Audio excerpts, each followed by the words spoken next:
Machines do not have imagination. They do not feel fear, and they do not hallucinate. They simply record the physical world as a sequence of data points.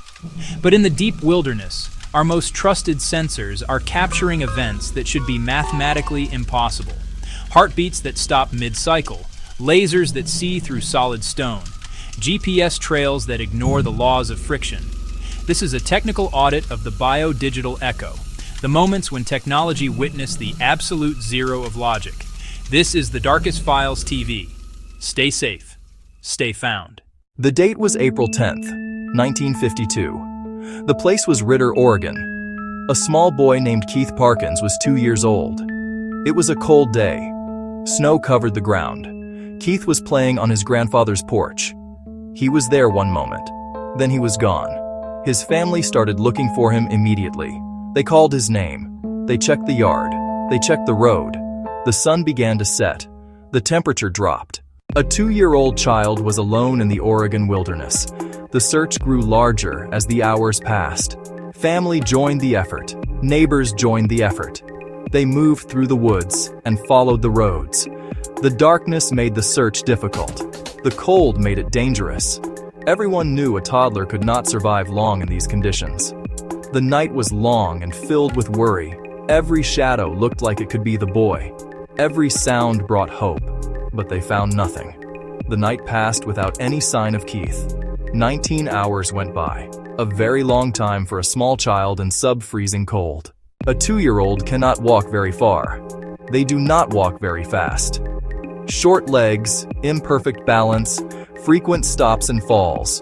On flat ground, about 1 mile per hour. Keith was found 12 miles from where he started, 19 hours later. That means moving almost constantly, with no real rest. But this wasn't a flat, clear path. It was rough winter terrain. Hills, trees, and frozen streams drain energy and slow you down. Snow can cut walking speed in half, or more. For an adult, difficult. For a toddler, near the limit of biology. Basic physics and child physiology say something is wrong with this picture. The combination of distance, terrain, and snow makes the walk alone seem impossible. The path to the pond crossed over 2 mountain ranges. These were significant elevation changes. Up one side, down the other. Uphill travel burns energy fast, even for fit adults. For a small child, each step would be a struggle. Most of this would have happened in darkness. No streetlights, only the moon and stars if skies were clear. In the dark, it's easy to trip on roots, rocks, ditches, or fall into a creek. Trained adults would pace carefully, seek shelter, and conserve heat. For a 2-year-old, the feat strains belief. Add snow and slope, and the energy required exceeds a toddler's limits. His energy would have run out long before 12 miles. Near the house, searchers found small footprints. Keith had wandered off. They followed the trail, their only lead. Then something strange. The tracks stopped. Abruptly. No adult prints, no animal prints, no sign of a struggle. The snow should have recorded what happened next, but it didn't. This pattern appears in other strange wilderness disappearances. The absence of tracks rules out simple explanations.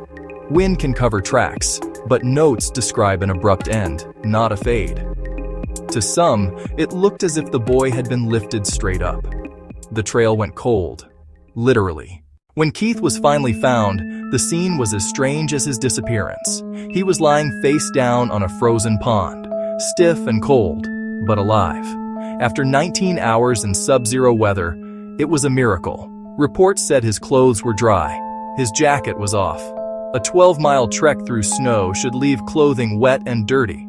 Some accounts say there were no tracks to him on the ice.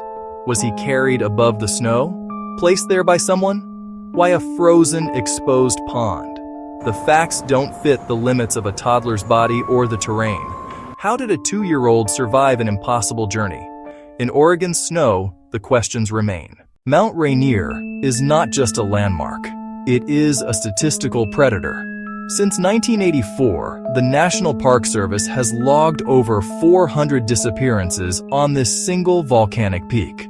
To put that in perspective, This is a rate of disappearance that exceeds much larger and more remote parks by nearly 300%. The technical audit. We are not looking at a cluster of accidents. We are looking at a geometric anomaly. In a typical mountain environment, 92% of missing subjects leave a physical signature, scent, gear, or footprints. At Rainier, especially near the Carbon Glacier, that signature retention rate drops to nearly zero. We must ask, how does a human being, a biological entity constantly shedding 40,000 skin cells per minute, become invisible to the most advanced sensors on Earth? Let's analyze the physics of presence. Human scent consists of volatile organic compounds, VOCs, and microscopic skin rafts. Under normal conditions, their movement is governed by Stokes' law. Vietzias, Yarstofraxas Artsuji, Darstrachop, Yarstros Yasar, 9 Yarstja. The audit. According to this law, scent particles, must settle or drift according to gravity, and air viscosity, Yamoda. In the thin, cold air of the Carbon Glacier, these molecules should actually remain heavy and linger in the low-lying basins for days. However, at the termination point, the sensor data shows a total collapse of this law. The scent doesn't drift, it doesn't settle, it ceases to exist. For this to happen in nature, you would need a localized vacuum or a thermal inversion that violates the second law of thermodynamics. The mountain is performing a molecular erasure that science refuses to name. A bloodhound possesses 300 million olfactory receptors. They are biological machines designed to detect a single scent molecule in a trillion. They can track a 48-hour-old trail through a blizzard. The atmospheric record. But when these elite canine units reach the forbidden zones of Rainier, something happens that isn't in the training manuals. They don't just lose the trail, they experience sensory trauma.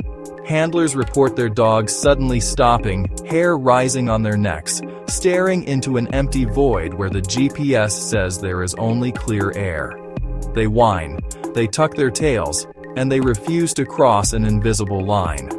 It is as if they are hitting a hard wall made of silence. The dogs aren't just failing to find a scent, they are reacting to a presence of absence that their instincts tell them is lethal. 400 souls have stepped across that invisible line. At the Carbon Glacier, the terrain is indifferent to our grief and our technology.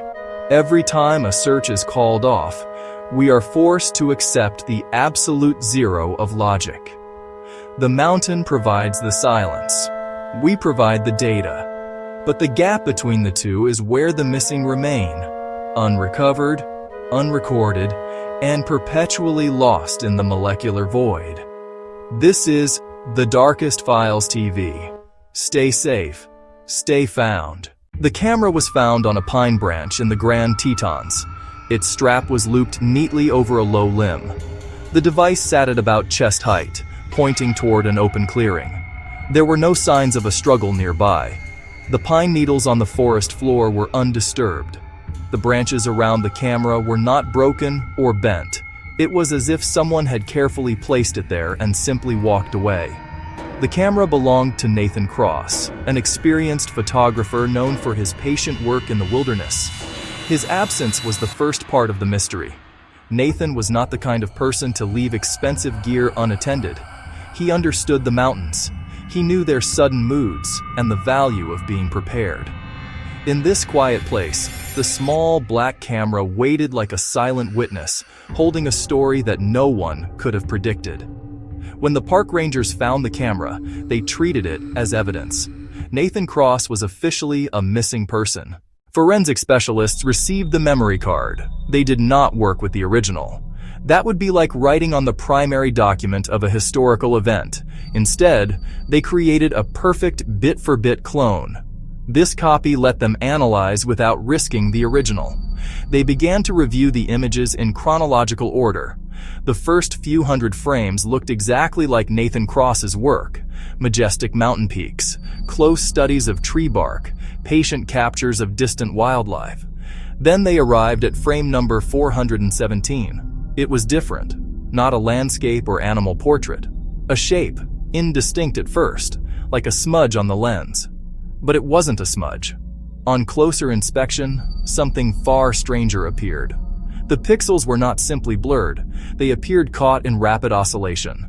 The team named the effect phase shift, pixels vibrating in a complex, wave-like pattern. The image was unsettling. It matched no known photographic artifact, not motion blur, not lens flare. This was something else. The shape had a defined boundary, a chaotic yet structured field of pixels. And in the very next frame, the strange shape was gone, as if a momentary, inexplicable event vanished between one shot and the next. Every digital photograph contains hidden information. This information is called metadata, and it acts like a technical footnote for the image. The metadata for the 417th frame was crucial. It revealed the camera's settings at the exact moment the picture was taken. The shutter speed was set to 1,000th of a second. The lens aperture was set to f2.8. This extremely fast exposure is designed to freeze motion, even the beating wings of a hummingbird or the instant a baseball meets a bat. A wide aperture lets in enough light for such speed, especially in the shaded parts of a forest. These are the standard tools to capture a crisp image of a moving subject.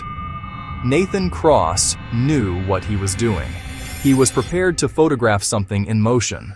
Yet the subject in frame 417 was anything but frozen. The phase shift distortion contradicted the camera's settings.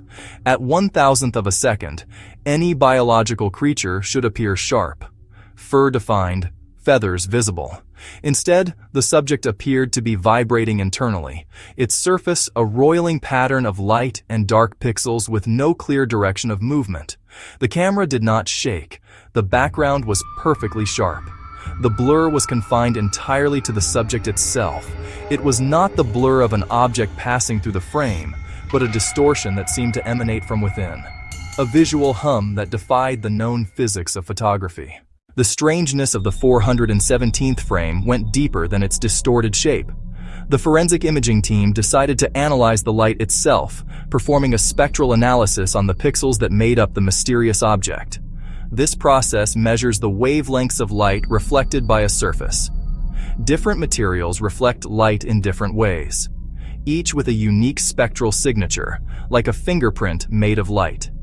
Human skin, animal fur, plant leaves, rock, all identifiable by their spectral fingerprints. But the object's spectrum did not match any known biological material. Its colors were not natural, reflecting a smooth, continuous band of the spectrum that living tissues do not produce. Eerily perfect, almost like a computer-generated gradient. This unusual light spectrum ruled out many conventional explanations. Not a known animal, not a person wearing normal clothing.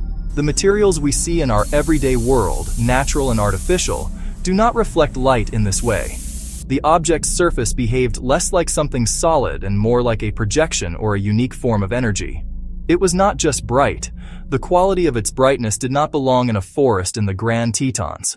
Not only did the object move in a way that defied the shutter speed, it reflected light in a way that defied biology and material science. The data was clear, but the explanation was absent. The object there on the sensor's record, glowing with colors that should not exist. So, yeah. When faced with an impossible photograph, the first suspect is always the camera itself. Digital sensors are complex electronic devices, and they can fail in strange ways. They conducted an exhaustive audit of the camera's hardware and software. They looked for sensor defects, a few pixels hot or stuck appearing as colored dots. They checked for rolling shutter artifacts, which distort fast-moving objects, but the pattern did not match. The phase shift was a global effect across the subject, not a simple line-by-line distortion. They considered a software glitch. The camera's firmware processes raw sensor data before saving it to the card. Could a bug corrupt a single frame? They examined the raw file, the digital equivalent of a photographic negative. Forging or altering a raw file without traces is exceedingly difficult. The RAW for frame 417 showed no signs of tampering. Its digital signature was intact and consistent with the others. This suggested the anomaly was not created during saving. The strange data appears to have been captured directly by the sensor itself. The camera faithfully recorded what it saw, a field of light that did not behave according to the normal rules. They simulated every known flare and internal reflection. None reproduced the specific vibrating texture of the phase shift. Exposure, white balance, focus, all normal. Every technical avenue led to a dead end. The camera was working perfectly. The problem was not with the equipment, it was with the world in front of it. If the camera was not at fault, perhaps the environment was. The natural world is full of optical illusions. They turn to atmospheric optics, how light behaves as it passes through air, how light bends through different layers of air. Pockets of hot air can make things shimmer or vibrate. However, the weather data for that day did not support this hypothesis. The air in the Grand Tetons was cold and dry. Nearby stations recorded low temperatures and low humidity. There was no rain. There was no fog. There were no conditions to produce strong mirages. The air was clear, the kind of clarity photographers chase. Another possibility was airborne particles, fine dust, ice crystals. Sundogs come from ice refracting light. But such effects create large, predictable halos in the sky. The object in frame 417 was localized near the ground. Some argued a highly localized atmospheric lens might focus and distort light. Temperature, pressure, particulates, a unique combination. But this was pure speculation. There was no physical model for the phase shift vibration or its unnatural spectrum. The environment offered potential clues, but like the camera, it failed to provide a complete explanation. The mountains remained silent. The investigation had to consider another possibility: human intervention. Could the image have been deliberately faked? Nathan might have created it as photographic art, or someone else could have accessed the card and altered the file. This required a different kind of forensics, the digital chain of custody and potential post-processing. They searched for telltale signs of editing, but the image was a raw file. Editing a raw file without a trace is nearly impossible. Advanced tools probed its structure and history. The analysis came back clean. Checksums matched. Timestamps were sequential. No digital scars of editing were found. If it was a fabrication, it would have to be technically perfect, beyond most experts. What about a physical trick? A screen projecting a pattern or a unique material? Nathan might have been experimenting, but that did not explain his disappearance. Why set up an elaborate experiment and vanish, leaving expensive equipment behind? It didn't fit his methodical character. A minority insisted a skilled expert could fake a RAW with custom code. Absence of evidence isn't evidence of absence. But they couldn't show how or provide a motive. The consensus: the image was authentic, a direct, unaltered capture. The human element and the environment offered no easy answers.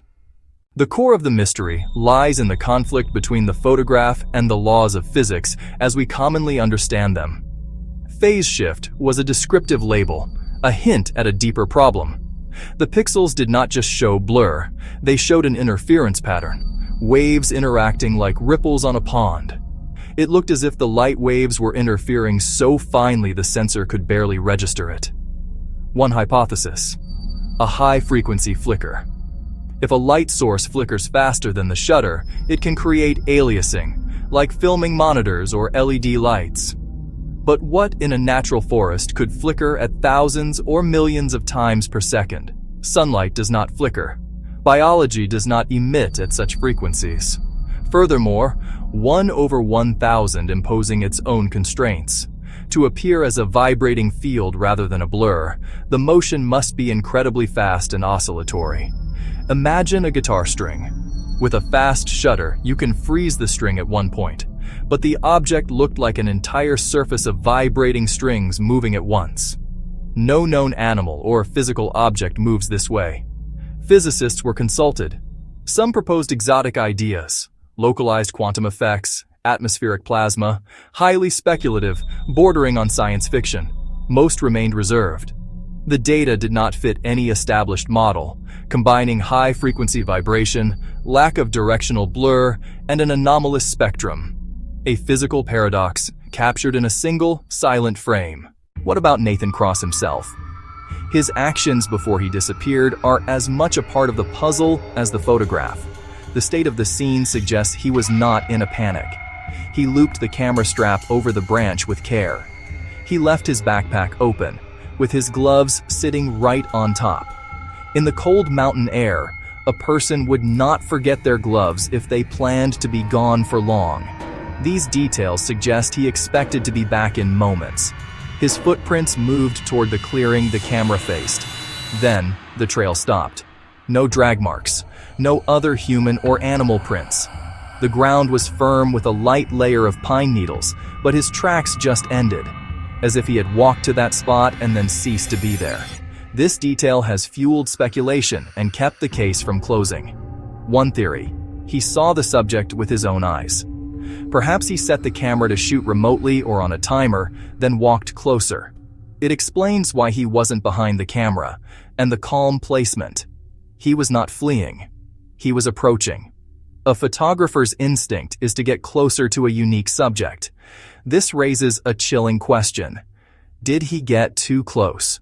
Did the phenomenon that created the image also cause his disappearance? Investigators cannot make that leap. Yet the connection is hard to ignore. He stepped out of his own life right after his camera captured an impossible moment.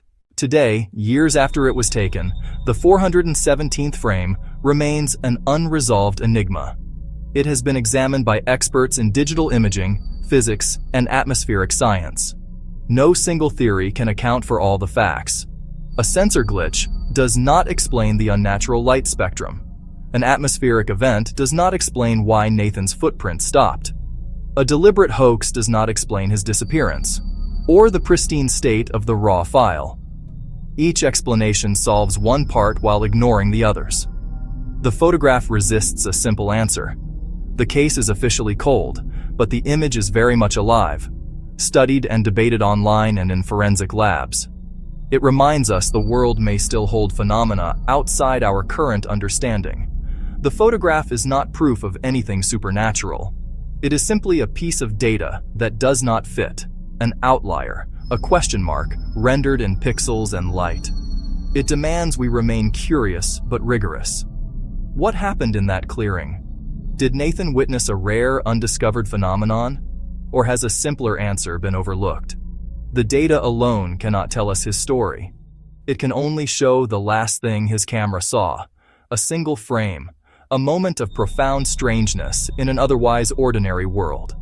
A door left slightly ajar, letting in a draft of cold mountain air. We can look through the opening, but not see beyond. The frame offers no conclusions, only the quiet hum of pixels and the enduring question of the man who vanished between them. For now, the file waits. The question remains. High on Everest, the air is thin. You are above 26,000 feet. This is the death zone. Up here, the body starts to die. Slowly, surely. Every breath is a fight. Every step is a victory. The cold bites deep into your bones. It never lets go. Your mind gets fuzzy. The world shrinks to just you. The ice, the endless sky. It is a place of brutal beauty and extreme danger. You are on the edge of human limits. The wind screams. It's a constant roar. It tries to rip you from the mountain. You are on a narrow ridge, a knife edge of rock, ice. One wrong move, and you are gone. 1,000-foot drop on the left side, right side. Your lungs burn. Your muscles ache. Your mind plays tricks. Is that shadow moving? Was that sound a rock fall or something else? You feel a deep, primal fear, but you also feel something else. Something strange. You are not alone. You turn your head. No one is there. Your climbing partner is far ahead, far behind. But the feeling persists. It is a solid presence. A quiet companion walking beside you. You can almost feel their warmth. It is not frightening. In fact, it is calming. It is a steady hand on your shoulder. A quiet voice in your ear telling you, keep going, you can do this. It feels real as the ice under your boots. This feeling has a name. Climbers and explorers have known it for over a century. They call it the third man. The stories are everywhere, from the highest peaks to the frozen poles. Science has a simple, powerful explanation. It is called hypoxia. At extreme altitude, oxygen plummets. Your brain is starved of fuel. Hallucinations, confusion, impaired judgment. Your brain starts to misfire. It creates things that are not there. It is a survival mechanism gone haywire. Or is it? The temporoparietal junction helps you know your body's place in space, distinguishing self from other. Under extreme stress, low oxygen, exhaustion, this junction can get glitchy. It might generate a ghost copy of yourself. Your brain senses another person, a projection, yet it feels separate. Think of it as your brain trying to help, creating a companion to cope, outsourcing mental load. This third man offers simple commands. Take another step. Drink some water. Don't fall asleep. Your survival instinct, given a voice and a presence.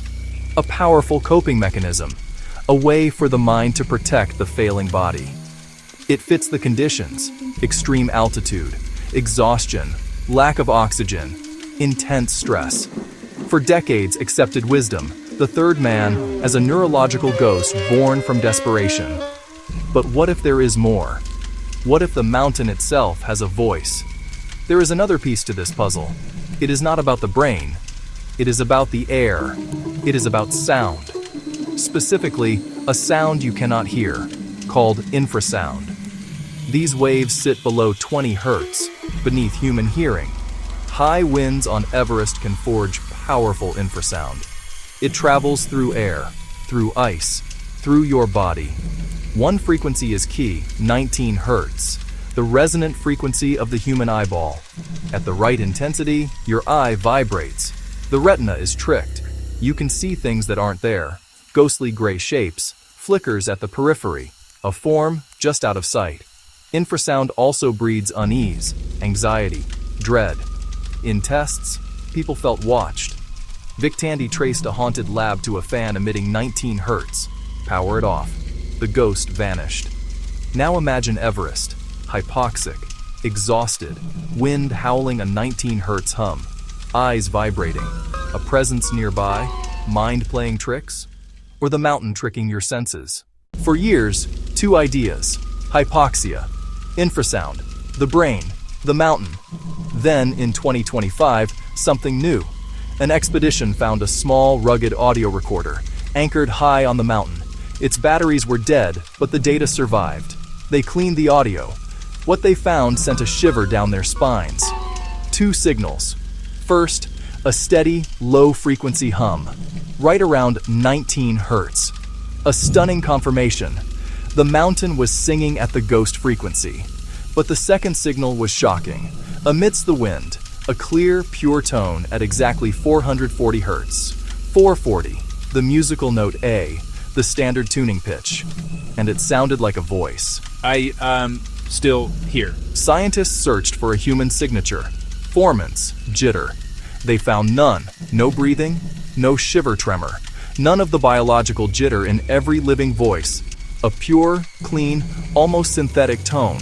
A voice without lungs. A rockfall or wind cannot make such a perfect 440. A human voice would show artifacts. A radio could be clean. But why those words? It felt tied to the mountain. Not a random broadcast. Something else. The recording supports infrasound, yet presents a mystery neither hypoxia nor infrasound can fully explain. So where does that leave us? We stand at a crossroads. On one path, the brain. Hypoxia and extreme stress create a neurological ghost, the third man. A deeply human explanation. Our minds trying to save us. It explains companionship and guidance across decades. It feels right. On the other path, the mountain. Wind and rock produce infrasound, 19 hertz that bends perception, makes us see shadows and feel a presence. The 2025 recording suggests more. Pure, voice-like tones from the mountain. Perhaps Everest is a giant natural instrument. In the right conditions it may speak, and our minds hear language. Wild, but compelling. We must be cautious. One recording is not proof. We need more data. Place instruments high, record sound, record pressure, record wind, monitor climbers, heart rates, brain activity, oxygen levels. We provide the data, the records, the timestamps, the digital breadcrumbs left behind. Our role is to assemble the facts, to build a chronology from the fragments recovered from the evidence chain. But where the data ends, the terrain provides the silence. A vast, indifferent landscape that swallows sound and search logs alike. Here, anomalies are not just statistical outliers, they are whispers in the static. These cases are not just stories. They are the final audits of lives lost in the gaps of our understanding. Each map, every weather report, the last known pings from a dying phone, they all chart a sequence of decisions, a footprint in the mud, a turn taken or missed. These are the moments that define the outcome. The wilderness is not just watching, it is calculating. Every coordinate has an error margin. Every sensor reading is a variable in an unforgiving equation. It processes elevation, temperature, and time with cold indifference. So check your gear, file your route, know your limits. Stay safe, stay found.